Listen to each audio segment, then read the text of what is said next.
Bon, à l'origine, c'était juste distribution de cadeaux à l'EHPAD. Hein. C'est moi qui ai suggéré... Lourdement insisté. qu'on lève un petit peu le curseur, quoi.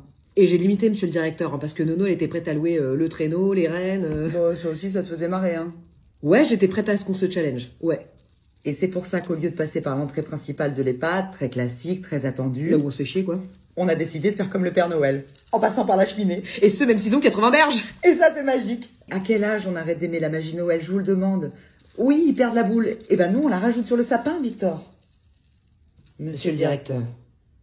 Alors on s'est glissé comme deux anguilles dans le conduit. Avec la haute pleine de cadeaux et le gros bide. Et là, obstacle. Refus de passage. Ça bloque sous la croque sa talonnette. La tuile. La tuile.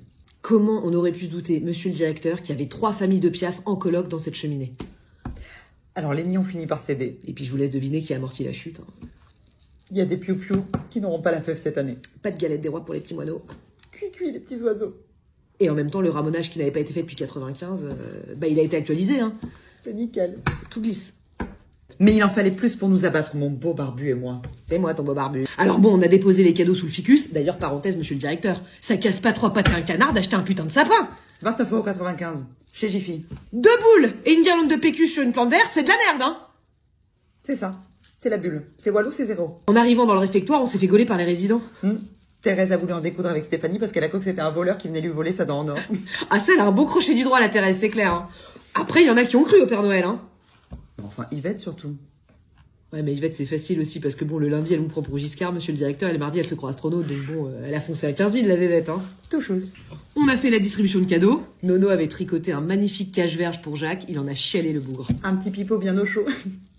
Mais après ça, coup de balai, retour en chambre, Victor. Ah, c'est clair, tisane, 2 bécos, jouer Noël et au dodo, hein. Fêter Noël en famille. Bah, c'est ce qu'on a fait, monsieur le directeur. Oui, mais là, il veut dire dans nos familles, Steph. Oh là. Eh ben, original. Ouais, pas bête. Et à penser pour... Vous voyez? Notez pour l'année prochaine. À voir. Petite tisane avec vous, les collègues. Parce que là, dans mon bureau, il y a Martine qui se décrotte le pif depuis 25 minutes. Elle a écarté les narines et puis là, elle est partie pour un frottis nasal. Il y a un truc dans son nez qui la turlupine. Hein, ou il y a peut-être autre chose. Hein, une augmentation, une prime, une crotte de nez à 15 000 balles. Parce qu'elle y met beaucoup de ténacité.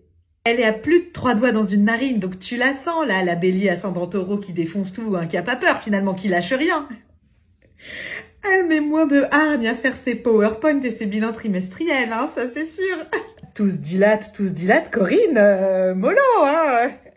Parce que t'as eu 3 gosses, mais tu les as pas pondus par les naseaux, hein, on est d'accord. Non, la dilatation reste le privilège du coquillage, voilà. Dans un nez, on ne met pas 3 doigts. Non, ce n'est pas possible. Ce n'est pas possible. Non.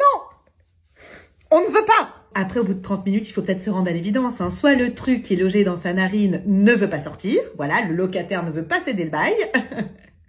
Soit il faut y aller avec un pied de biche ou un Dyson. Et là, c'est pas juste la crotte de nez qu'elle va aspirer, mais ses organes. Ou son âme. Après, si elle veut s'adonner à sa passion, qui est manifestement la spéléologie, hein, la Indiana Jones de la crotte de pif, elle peut aller dans les water ou faire ça, je ne sais pas, chez elle, tu vois. Moi, j'ai pas payé pour aller voir le show, si tu veux. J'ai même pas eu de détaxe, donc... J'ai vu votre radio, pas d'infection de la gencive, mais il y a une carie, donc il faut la traiter. Ok? Christelle, tu me prépares le matériel? Merci. Vous avez peur, d'accord. Phobie des dentistes, j'entends. Vous avez peur de quoi exactement? Merci, ma belle. D'avoir mal? Vous aurez pas mal. Pas avec moi. Voilà, moi on m'appelle la fée des quenottes et c'est pas pour rien. Non, et puis on n'est plus au XVIIe siècle où on enlevait comme ça les dents et les petits chicots sur place publique et puis on donnait un petit coup de rhum pour faire passer la douleur. Plus du tout. Le matériel a évolué. Voilà, on est quand même sur une approche en douceur, voilà, et ça c'est important de le dire. Par contre, oui, je comprends l'appréhension, mais il faut pas, parce que c'est comme aller chez le coiffeur. Voilà, c'est pareil, c'est comme une manucure. Alors Christelle, tu peux me la huiler un peu parce que j'ai pas envie que ça râpe, hein, surtout qu'il y a une petite peur. Donc, on va faire ça bien. Donc voilà, on pense manucure, on pense coiffure, et puis moi j'ai envie de vous dire, on passe au bac. Allez, ça va aller, pleurez pas. Ça y est, c'est le grand départ. Excuse-moi. Je tenais à te dire quelque chose, Mathilde. Tu as été une collègue en or, voilà. Les 5 années que j'ai passées ici au Standard avec toi ont été les plus belles années de ma vie. Et je me suis mariée, j'ai accouché 3 fois, donc c'est pour te dire que la dose de bonheur que tu m'as apportée a été extrêmement qualitative. Tu sais, je ne suis pas du tout carriériste, je n'ai aucune ambition professionnelle, je ne veux pas déployer des stratégies me permettant de gravir les échelons au sein de cette entreprise. Je ne sais même pas ce que vend cette entreprise. Des prothèses de hanche, eh ben ça me fait une belle jambe.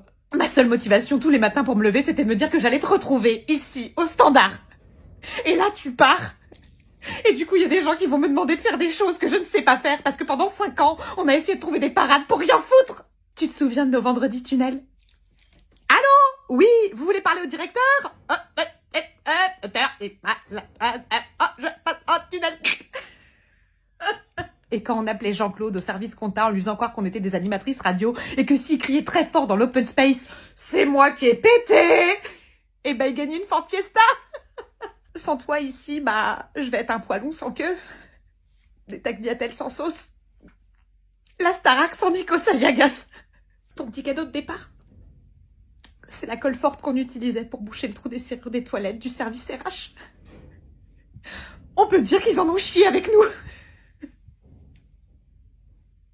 La dernière fois que je suis allée chez le coiffeur, la coiffeuse m'a brossé les cheveux et il y a eu un petit nœud. Donc elle a tiré sur ma tignasse sans faire exprès. Et là, tout de suite, elle m'a dit « Oh, pardon madame, j'espère que je vous ai pas fait mal. »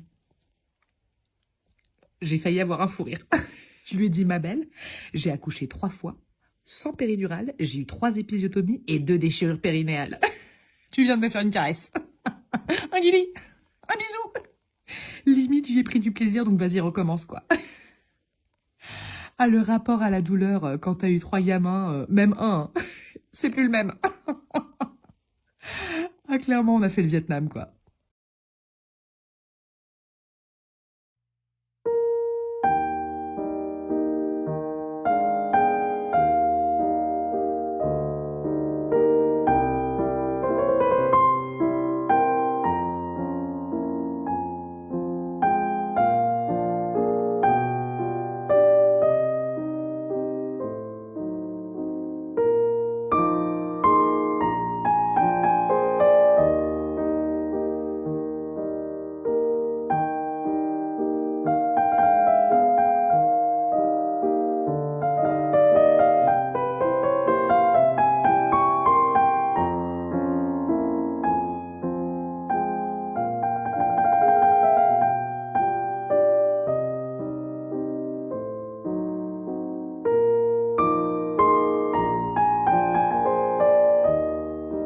Tu veux faire plus d'efforts pour la planète? Patricia, je te le dis, si toi t'as encore des efforts à fournir, on est foutu. Si le monde faisait la moitié du quart de tout ce que tu fais pour lui, mais je te le dis, Patricia, nos gosses peuvent lécher des piles et se laver à la soude pendant des siècles, l'humanité a de beaux jours devant elle. T'es plus écolo que le pélos de sa tribu aborigène qui a jamais foutu un slip et vu Cyril Hanouna, Patricia. Tu tries tout, tu bouffes des graines le matin, le midi, le soir. Même les pigeons, ils défoncent des petits restes de KFC qui zonent sur le trottoir, Patricia. Tu recycles ton urine et tu la bois, Patricia. Tu manges tellement bien que tu dois chier des cerisiers, Patricia, ça sent les huiles essentielles quand tu démoules. Patricia, tu fabriques tes vêtements et tu couds tes culottes dans des vieilles nappes que t'as chinées dans des brocantes. Tu dors avec 3 chèvres en guise de radiateur et tu as le physique d'une asperge, Patricia. Et c'est pas une critique. Mais tu es le bio, Patricia. Alors slow down. Slow down. En haut à droite, là, c'est ton mec? Ouais, ok. Bah, il a une tête de détenu, je te le dis. Ouais, taureau ascendant multirécidiviste. Cash. Attends, moi je suis pas là pour enfiler des perles. Je fais pas des colliers de nouilles. Moi, j'y vais pas par 4 chemins, je prends pas les nationales, je me fais pas chier avec les départementales, je prends l'autoroute, je te dis les choses, t'es ma cousine, je t'aime. S'il est abonné au fitness club de Fleury-Mérogis, t'as envie de le savoir, non? On est d'accord. Donc là, tu vas checker son coffre, ok? On sait jamais. Il est gentil. Mais Hannibal Lecter aussi, il était super sympa avec sa gardienne, et puis après, il bouffait sa rate avec un peu de Batavia. Je veux dire, ça veut rien dire, la politesse, meuf. Regarde. Sympa, connasse. Sympa, connasse. Il t'a dit je t'aime? Bah, check ses mails et ses messages quand même. Je te le dis, meuf, check! Attends, parce que ça te chante la mandoline sous ta fenêtre, là. Ça t'emmène à l'hippopotamus. Ça te paye l'entrée plat dessert. Ça va t'emmener à Disneyland, là, en mode surprise. Ça te laisse le jouet Kinder. Ça te laisse le dernier Haribo du paquet, le rose, le meilleur. Et puis, paf! Un matin, t'apprends qu'il a une femme et 2 gosses. Bam! Double vie, double mandale dans ta gueule. Il s'appelle comment? Julien. Ça ressemble beaucoup à Judas. C'est tout ce que je te dis.